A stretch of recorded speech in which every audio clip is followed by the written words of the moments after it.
What would your life look like if fear no longer had a voice? Not silenced for a moment, not managed, tamed, or negotiated with, but erased, gone, dead. Imagine waking up every day without hesitation, without second-guessing yourself, without that internal voice telling you you're not ready, not worthy, not enough. What decisions would you make then? What doors would you finally kick open? What dreams would you chase with reckless, unstoppable fire? Because the truth is, fear isn't the enemy. Surrender is. Fear is natural. It's primal. It whispers and it warns, but it only wins when you obey it. And every time you believe it, every time you shrink instead of step forward, you trade power for comfort. You give up growth for safety. You stall, you suffocate, you stand still, not because you're weak, but because fear has convinced you that stillness is survival. But not today. Today we expose fear for what it is: a liar, a story, a shadow pretending to be real. And today we bury it, not with feel-good fluff or shallow hype, but with truth, with discipline, with practice, with a purpose that's bigger than your excuses. In the next few minutes, you're going to learn how to stop running from fear and start hunting it. You'll learn how to stand tall even when your hands shake, how to act before fear fades, and how to build a mind so sharp and disciplined that fear has no room left to live. So take a deep breath, step forward, and don't look back, because this is the day you kill the fear. Let's get something straight. Fear is not your enemy. Fear is instinct. It's ancient. It's built into your biology to protect you, and in many ways, it's kept you alive. But what fear was never meant to do is lead you. It was never meant to be your guide, your counselor, your decision maker. Yet that's exactly what most people let it become. They let fear steer the wheel. And then they wonder why their life feels like it's going in circles. You feel fear when you're about to do something unfamiliar, something risky, something that threatens your comfort or control. That's not weakness. That's your brain doing what it's been wired to do. But here's the truth most never hear. Fear itself isn't what stops you. Inaction is. The real enemy isn't the fear you feel, it's the pause you take because of it. It's the opportunity you don't chase, the silence you choose instead of speaking up, the dream you shelve for some other time. Most people are waiting for fear to disappear before they take action. They're waiting to feel brave, to feel certain, but that moment never comes. Because courage isn't the absence of fear, it's action taken in spite of it. And if you're waiting to feel ready, you'll be waiting your whole life. The ones who move mountains, change industries, make history, they feel fear too, but they walk forward anyway. That's the shift. That's the edge. You don't need to be fearless. You just need to stop obeying fear like it's a command. You need to stop giving it authority it never earned. Fear can sit in the passenger seat, sure, but it doesn't touch the wheel, not anymore. And here's where it gets powerful. The more you move through fear, the smaller it becomes. Every time you act when you're afraid, you teach your brain that fear doesn't mean stop. It means this matters. It means step up. It means you're getting close to something important. Repetition rewires reality. And the more you face fear head on, the less control it has over you. You become something fear can't live inside, because you've trained your mind to act before fear can settle in. So the next time fear rises in your chest, remember this: you don't need less fear. You need more movement. Don't analyze. Don't overthink. Don't negotiate. Just move, because fear hates momentum. And the moment you act, the fear begins to die. Fear is a master storyteller. It crafts lies so believable, so emotionally convincing that they feel like truth. But here's the brutal fact. Fear is a liar. And the most dangerous lies it tells are about you. It whispers that you're not ready, that you're not smart enough, talented enough, worthy enough, that if you try, you'll fail, that if you speak, they'll laugh, that if you chase that dream, you'll crash and burn. And because fear wears the voice of your own mind, you believe it. You accept it as reality, never realizing that it's just a story you've repeated so many times it became familiar. Not true, just familiar. Fear thrives in imagination. It takes a moment of uncertainty and builds a movie around it. You don't just worry about a difficult conversation. You see it go horribly wrong. You don't just hesitate to try something new. You see yourself failing publicly and permanently. You don't just fear rejection. You imagine humiliation, abandonment, and proof that you never had what it takes in the first place. And that's how fear wins, not with truth, but with repetition. The more you rehearse the worst-case scenario in your mind, the more your nervous system believes it's real. And when your brain believes the threat is real, it floods your body with signals to retreat. Heart racing, breath shallow, muscles tense. Suddenly, you're not living in the present. You're imprisoned in a future that hasn't even happened. And in that state, even the smallest step forward feels impossible. But here's the breakthrough. If fear is built by repetition, so is confidence. If fear is a story, you can tell a better one. One where you speak and you're heard, one where you leap and you land, one where you fail and rise anyway.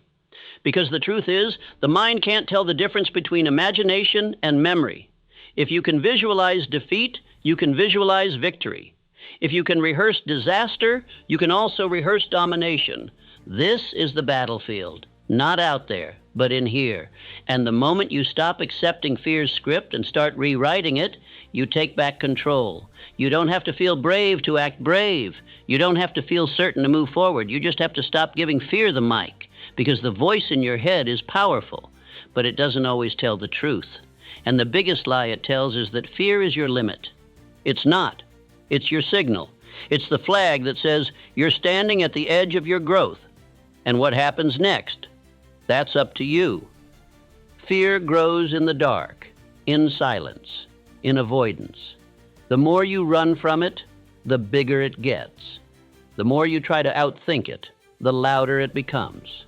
Because fear doesn't shrink with time. It shrinks with exposure. And this is where most people get it wrong. They wait for courage to arrive before they take the leap.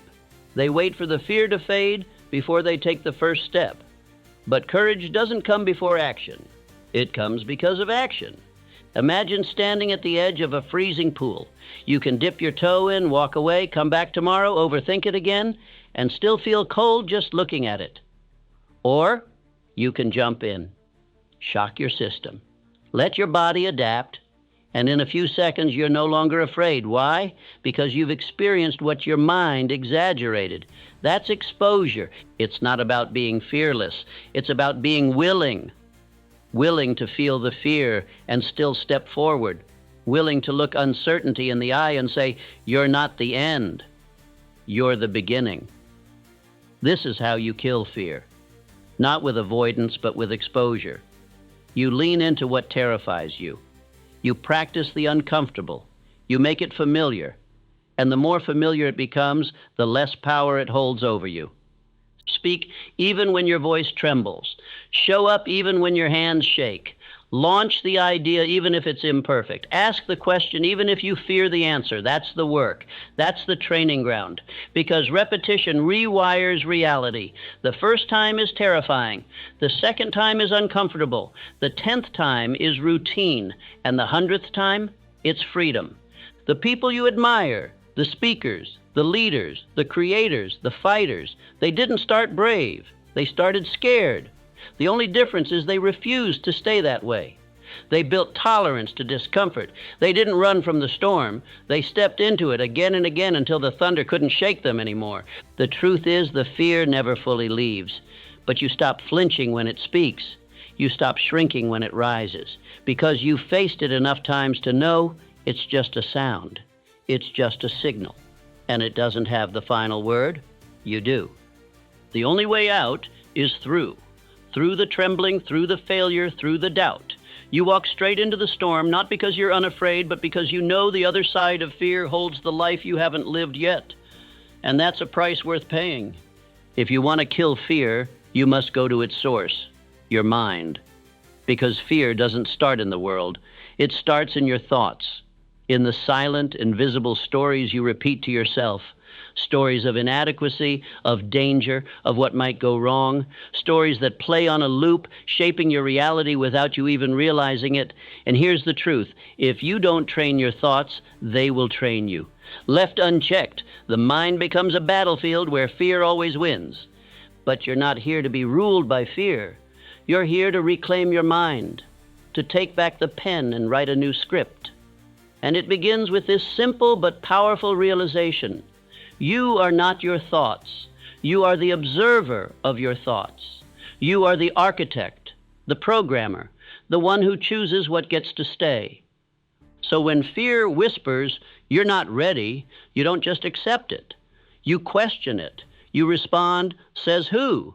When it says you'll fail, you reply, maybe. But I'll learn. You flip the script. You disrupt the pattern, because every thought is a seed, and what you water grows. If you water fear, you'll harvest hesitation. But if you water courage, if you flood your mind with powerful, intentional, disciplined thoughts, then boldness becomes your default. This isn't about blind positivity. It's about intentional mental conditioning. The same way athletes train their bodies, warriors train their reflexes, and musicians train their fingers, you must train your mind with affirmations that declare your worth, with visualization that locks your eyes on the outcome, with repetition that makes greatness feel familiar. Tell yourself what you want to believe until it becomes who you are. Speak it, feel it, act on it every day. I am calm under pressure. I face fear and move anyway. I don't shrink, I expand. These aren't just words, they're commands, and your subconscious is always listening. And don't just think these thoughts, live them. Let your actions reflect your new identity. Your mind learns by watching you. So when you do something bold, when you move despite the nerves, when you speak up despite the shaking hands, your brain registers, we do hard things now. That's how identity changes. That's how fear loses control. You're not weak for having fear, but you stay weak if you let it lead. Discipline your inner world, and the outer world will bend to meet it. Guard your thoughts like a vault. Interrupt the lies. Install the truth. And remember that you always have a choice. Fear may visit, but it doesn't get to stay unless you open the door. Train your mind, or be trained by fear. The choice is always yours. What if fear wasn't a stop sign, but a signal? What if the very thing you're avoiding is the thing you're meant to do? You see, most people think fear means don't. Don't go there. Don't try that. Don't speak up. Don't risk it. But in reality, fear is often a compass. It points toward the edge of your comfort zone, and that's exactly where growth begins. That fire you feel in your chest, that trembling in your hands, that's not weakness.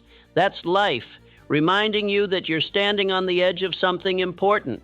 That's your spirit recognizing a moment of truth, because the things that scare you the most are usually the things that will grow you the most.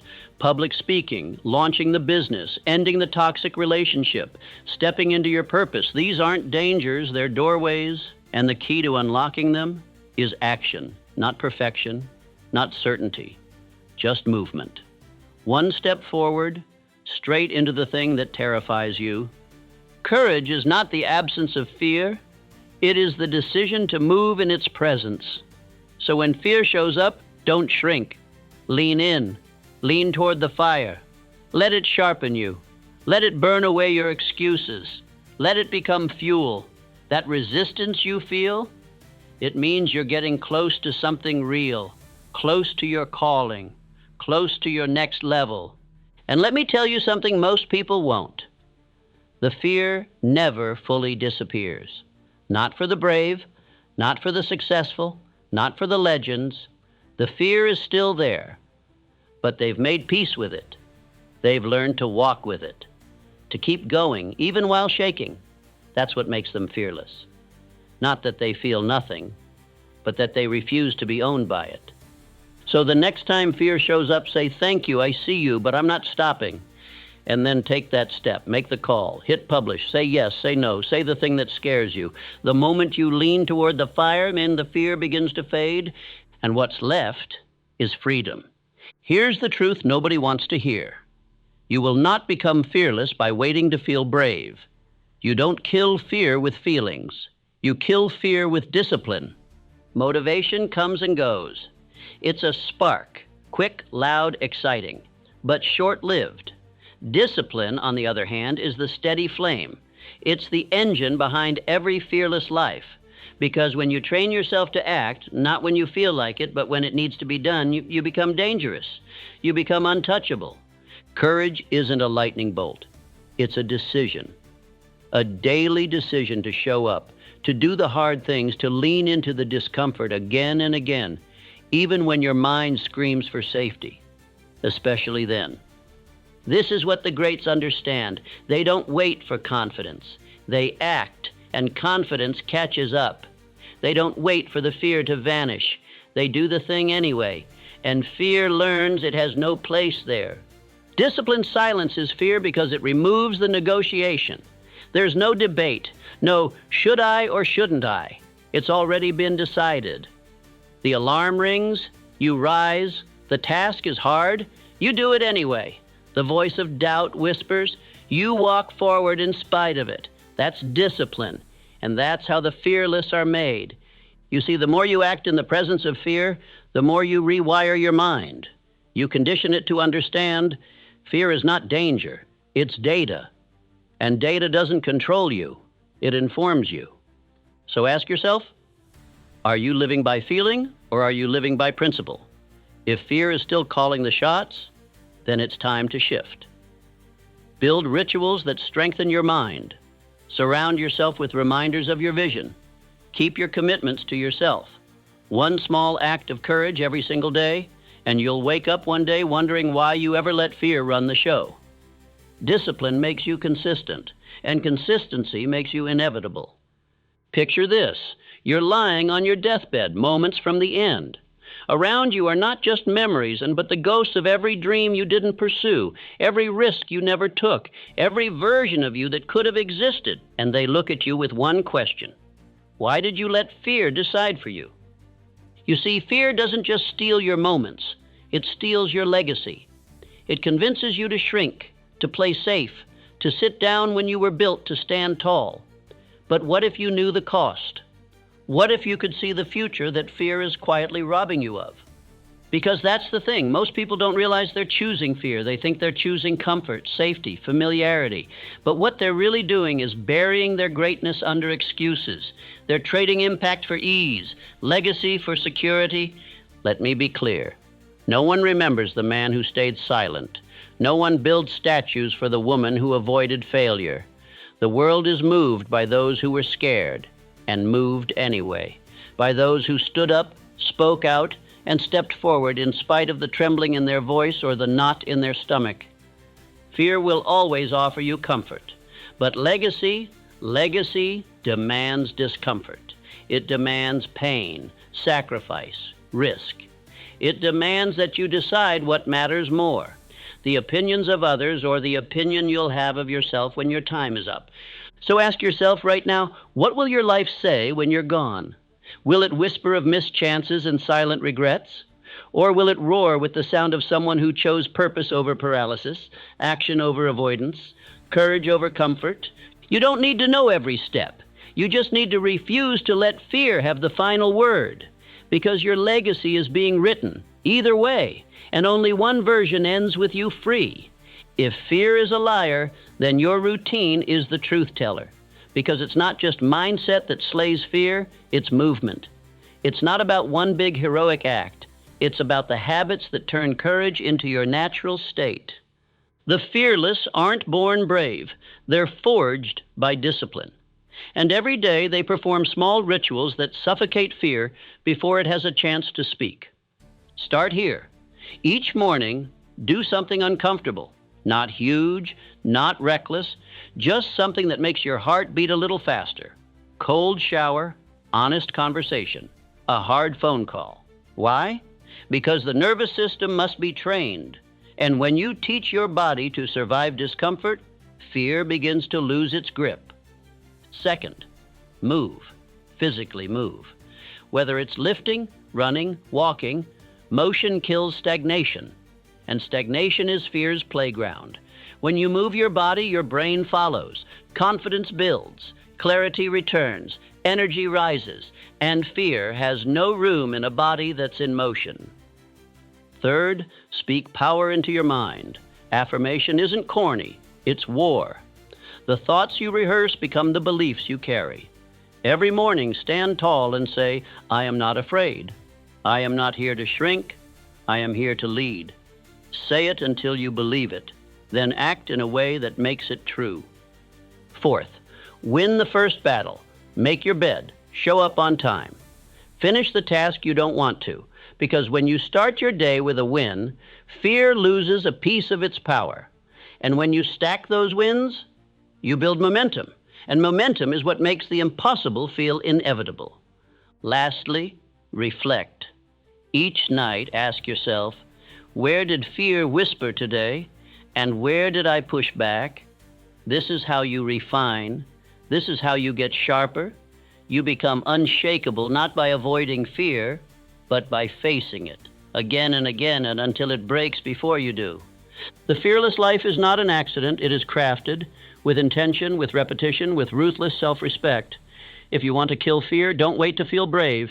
Train it, build it, practice it, one bold action at a time. Today, we don't just talk about fear, we lay it to rest. Because the truth is, fear dies when you stop feeding it, when you stop bowing to it, when you realize it has no real authority, only the power you've given it. And from this moment on, you take that power back. No more waiting, no more hesitation, no more shrinking to fit the comfort of others or the lies of your past. You were not born to live small. You were not designed to tiptoe through life avoiding danger. You were built to walk through fire and come out forged. So this is the moment. Not tomorrow, not when you feel ready. Now you bury the fear. You silence the doubt. You take the first step, and then another, until you no longer remember what it felt like to be ruled by hesitation. And when fear shows its face again, as it always will, you will smile. Because now you know its game. You've studied it, outlasted it. You've trained your mind and body to walk forward anyway.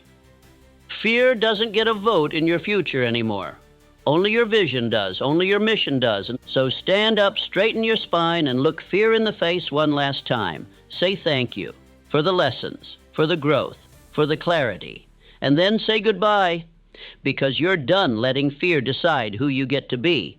This is your time now. You are fearless because you chose to be. But this is only the beginning. In the next chapter, we will go deeper into how to build unshakable confidence, not in theory, but in daily action. You've slain the fear. Now it's time to build the warrior. So subscribe now, because fear may be behind you, but your future, it's just getting started. Your other self, the one who never hesitates, never retreats, is waiting.